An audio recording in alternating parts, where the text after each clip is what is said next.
Hey folks, welcome back to another episode of Straight Talk Whiskey. I'm Nick here with you as always, and thanks for joining us for episode number 74.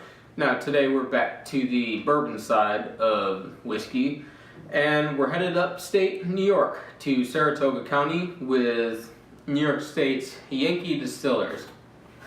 So I got this over the Christmas holiday from a family friend who got this from the distillery. I didn't actually go to their distillery yet, but got it from them. Had a nice little presentational gift set or something, whatever it came in, with all this stuff that gets all over the place, which is nice presentationally, but when it starts getting on the floor and everything, it's a bit annoying.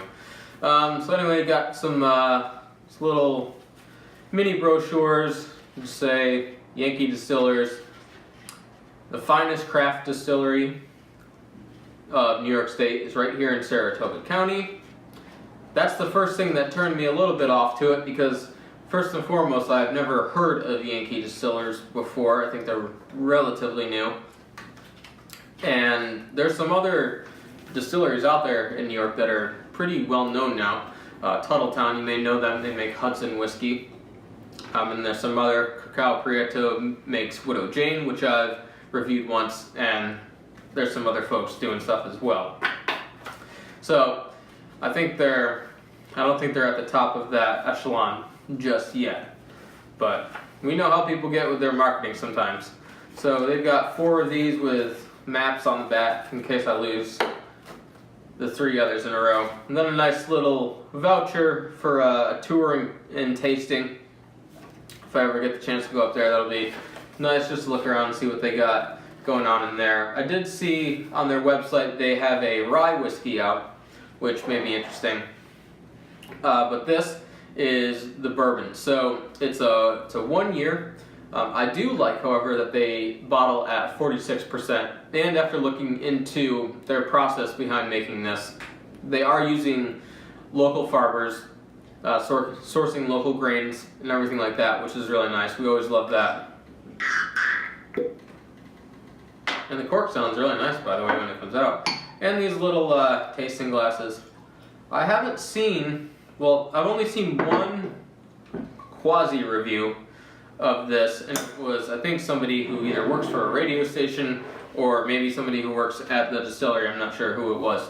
But did a brief little thing about how to taste whiskey, and he proceeded to fill the glass up and then just down the hatches. So apparently that's what they're teaching the kids these days. So that's just joking around. So what else do we got? Obviously you can tell if they're just starting out, just like Tuttletown did, and still do, I think, for some of their expressions, have the 375 milliliter bottle. You want to get more people to buy it, and so they start out with these smaller bottles to get more out there on the shelves. It does have the batch number and bottle number and bottling date. This was bottled in July of 2016. Batch number 6, bottle number 374, and aged for 1 year. So since they're calling this a bourbon, we know that it's at least 51% corn. They've got some other stuff in there. It doesn't say here per se. No, but I did see on their website that they have, I believe it's rye. I don't think there's any wheat in this. I think they get wheat for their rye whiskey. But there's something like smoked malt was also in there. So it doesn't say on the bottle, but it says on the website. Sometimes those two can get a little bit discombobulated and confusing. But anyway, because it's an American whiskey, if it's aged less than 4 years, they have to say so on the bottle. So it's 1 year old. And I gotta be honest with you, when I first got this and popped the cork off just to take a little nose and a little sip, I was like, wow, this is young. And I hadn't even looked at the bottle yet. So that's an indicator of just where this is at if you're going to pick this up and take a nose at it first. So you can see the color, it's pretty standard, and it's almost like you wouldn't guess really that it's been aging for a year, you know, in standard 53-gallon American white oak barrels, but I guess if they're new, possibly it's imparting so much color, but it seems like maybe a little bit smaller barrels were used, but I'm not sure about that. I can't tell you for a fact that that's true or not. But nice golden, amber, slightly reddish tones in there. Let's go in for the nose.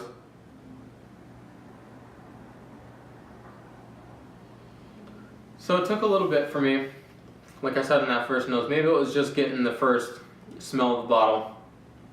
Being a smaller, more local producer, I don't know what could have happened, but I did get a really powerful sense of a young whiskey, almost like if you've ever tasted or smelt just a washback and the wort floating around in there. It's just really, really kind of pungent, and it's this sweet, slightly fruity at times, slightly astringent, chemical almost. That's what I was starting to get with this. Almost like aging my own whiskey and starting with the Bunratty Irish Potsheen is what I'm getting across here. But now that I've taken a few passes at it, that sort of astringent note is settling down to more fruity notes. I'm thinking ripe grape, and then getting into your more standard bourbon elements in there. So peppery notes, getting a little bit of the wood, slight hint of caramel, although it's rather weak, and definitely new oak is in there. So let's go in for a taste.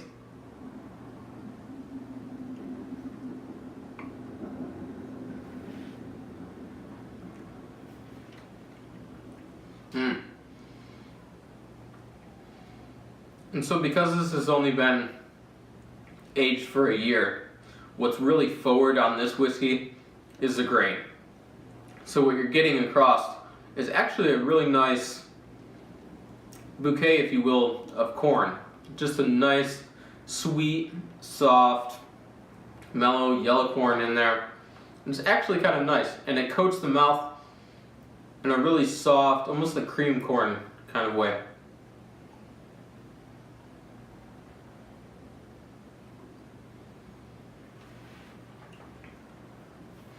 I'm glad I tasted this a couple times, because at first the score for this may have been slightly low, and that's because I didn't think the age was right for this whiskey.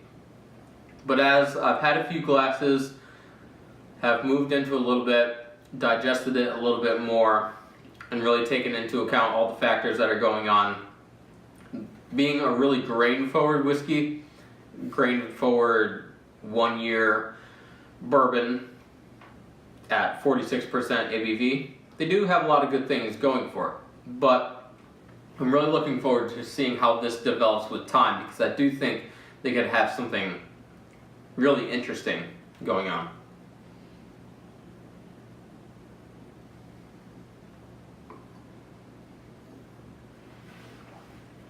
And plus, being the first person that seems to have reviewed this online, you don't want to knock it too much, because ultimately it really doesn't deserve it. It's not terrible, and it's not even anywhere near terrible. It was just that initial note, like, wow, this is young, could use some more aging. Seems more of like an experiment to see, like, here's where we are, here's the path that we're on, and where we're headed. But not totally the case.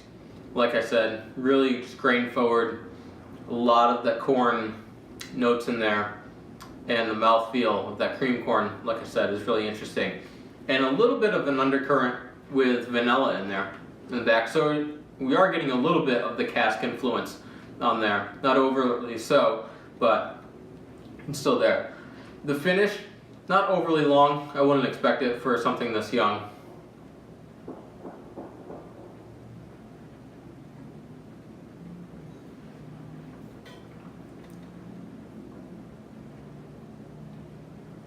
Very interesting. So, let's go in for a score. I can sit there and taste it all day. Tastes like I got a bit of something in there, like a corn husk or something. Nope, strange. Maybe that's a part of the package, you never know. Or it could be one of these damn things. So, for episode number 74, I believe, we're going to give it a rather generous 80 out of 100. Again, I'll be interested to seeing what they've got going on with their rye and where they go in a couple of years, but, you know, this isn't bad. This isn't terrible. Maybe they have waited another year and done what most other people do, is make a gin or make a vodka and a rum, which I think they have, but just sit on that a little bit longer before going into the bourbon market. But hey, it is what it is. 80's not too shabby. So thanks for joining us. It was rather short this time, but no need to fear. We'll be back in a week's time. Something else interesting for you from Compass Box. Really cool expression I picked up over last weekend. So till then, if you're going to drink responsibly as always, and we'll see you next time.